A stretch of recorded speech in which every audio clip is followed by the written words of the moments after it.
Alfons Trīsvaidziņš kāda neveiksmnieka stāsti. Skrienam ātrāk, kustamies, mums viņš jāredz pirmajiem. Alfī ir mans mīļākais grāmatas varonis, nespēju sagaidīt tikšanos. Man viņš šeit ļoti jautrs un jauks. Alfons ir foršs, man viņš patīk, gribu iegūt viņa autogrāfu.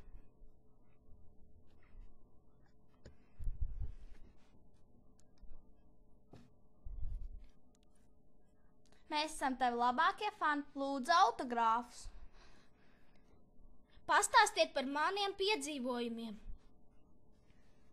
Man vislabāk patika par papagaidu dresēšanu.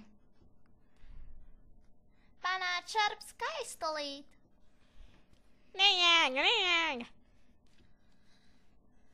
Man patika par neveiksmīgo dienu ar zirnekli, vai tici, ka zirneklis nes nelaimi? Ak, tu jupis, zirneklis no rīta nes raizes un rūpes.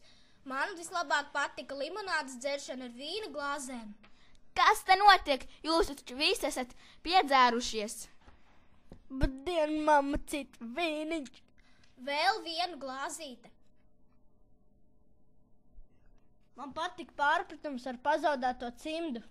Nejautens, ar manu cimdu spēlē futbolu. Nebija slikts stāsts par satikšanos ar lauvu kāpņu telpā. Jāsavāc būtu no kaimiņiem makaltūru. Lauva uzmanību!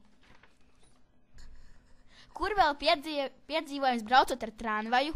Ak, tu Delvar, kā aizgribi salauzt, vai? Ah, cik slikti būt 10 gadus vecam! Atbildes atradīsiet manā grāmatā. Lasiet zvaigznes ABC grāmatas par Alfonu Trīsvaidziņu.